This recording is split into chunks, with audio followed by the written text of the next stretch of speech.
గత ఎన్నికల్లో వైసీపీ తరఫున పాణ్యం నుంచి గౌరు చరితారెడ్డి ఎమ్మెల్యేగా విజయం సాధించారు. అయితే ఆ తర్వాత కాంగ్రెస్ నేత పాణ్యం మాజీ ఎమ్మెల్యే కాటసాని రాంభూపాల్ రెడ్డి వైసీపీలో చేరారు.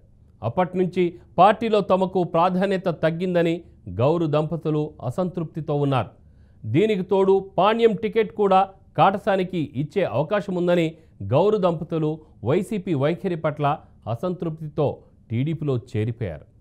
కర్నూలు జిల్లాలో తెలుగుదేశం పార్టీని బలోపేతం చేసేందుకు కృషి చేస్తామని చెప్పిన గౌరు దంపతులు ఏం చేస్తున్నారు? Watch the story.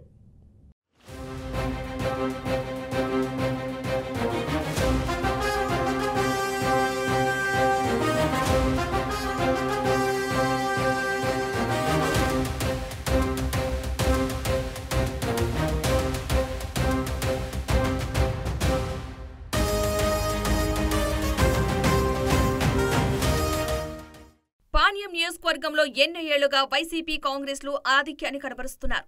నియోజకవర్గంలో టీడీపీకి బలమైన కేడర్ ఉన్నా సరైన నాయకత్వం లేకపోవడంతో కొంత వెనుకబడాల్సిన పరిస్థితి. పునర్విభజనకు ముందు 1983, 1999లో మాత్రమే టీడీపీ విజయం సాధించింది. ఆ తర్వాత ఎప్పుడూ కూడా టీడీపీ గెలుపొందలేదు. 1999లో టీడీపీ తరపున బిజ్జం పార్థసారథి రెడ్డి పోటీ చేసి అత్యధిక మెజార్టీతో గెలుపొందారు.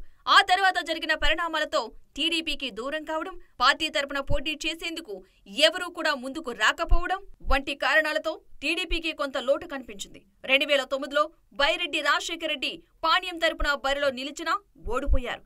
ఆ తర్వాత ఆయన నియోజకవర్గానికి కూడా దూరమయ్యారు. 2014లో ఏరాసు ప్రతాప్ రెడ్డి పాణ్యం టీడీపీ తరపున పోటీ చేసి ఓటమి చవిచూసి ఆయన కూడా నియోజకవర్గానికి దూరమయ్యారు. 2019లో గౌరు చరిత వైసీపీ నుంచి టీడీపీలో చేరి పాణ్యం నుంచి పోటీ చేశారు. ఆమె కూడా ఓడిపోయారు.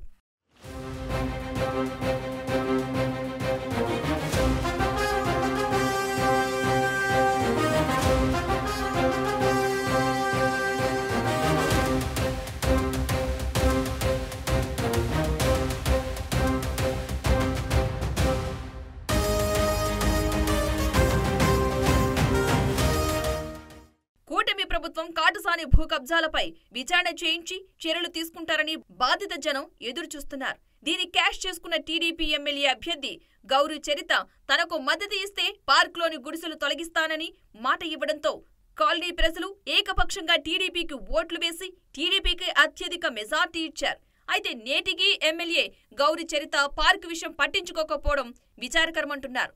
గౌరు దంపతులు భూ కబ్జాల అంశంపై ఎందుకో మెతక వైఖరి ప్రదర్శిస్తున్నారని ప్రజలు అనుకుంటున్నారు. ఇరువురి నేతల మధ్య ఏదైనా సర్దుబాటు జరిగిందా లేక సెటిల్మెంట్ కుదిరిందా అనే అనుమానాలు కలుగుతున్నాయి.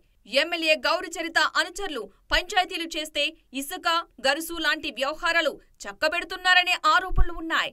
సొంత పార్టీ కార్యకర్త ఒకరు గౌరు వెంకటరెడ్డి కుటుంబం అవినీతిపై మాట్లాడిన వీడియో ఒకటి సోషల్ మీడియాలో హల్చల్ కావడంతో అతడిపై గౌరు అనుచరులు దాడి చేయడం కూడా జరిగింది. కబ్జా స్థలాలు గుర్తించడానికి నిజ నిర్ధారణ కమిటీ వేసి నెలన్నర గడిచినా ఏమీ తేల్చలేకపోయిందంటున్నారు. పాలకులు వారు వీరు అనే తేడా లేకుండా ఎవరికి అధికారం ఉంటే వారు సహజ వనరులు దోపిడీ చేసుకుంటున్నారని ఆరోపణలు బలంగా వినిపిస్తున్నాయి.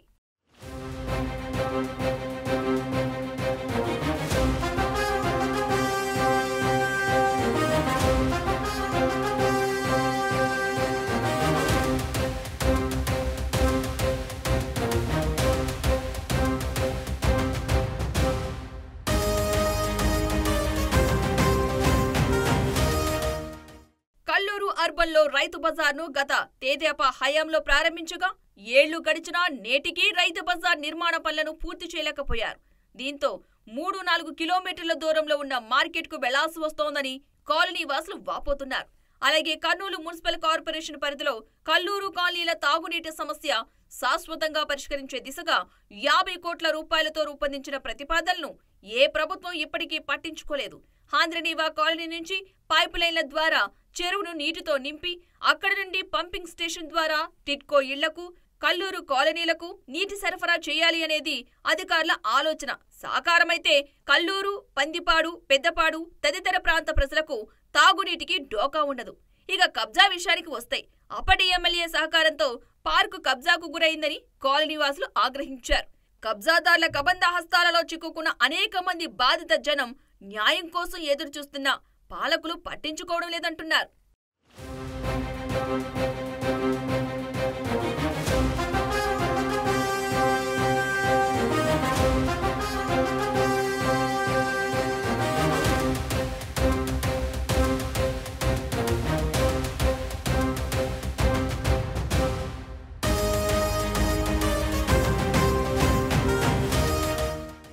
గత వైసీపీ హయాంలో జరిగిన అనేక భూ కబ్జాల అంశంపై ప్రస్తుత కూటమి నేతలు తేల్చాల్సిన అవసరం ఖచ్చితంగా ఉంది.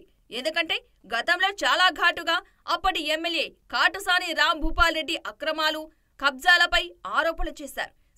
ప్రతి సవాల్ చేసుకున్నారు. పాణ్యం నియోజకవర్గం పరిధిలో విలువైన ప్రభుత్వ స్థలాలు, పార్క్ స్థలాలు అన్యాక్రాంతమయ్యాయి.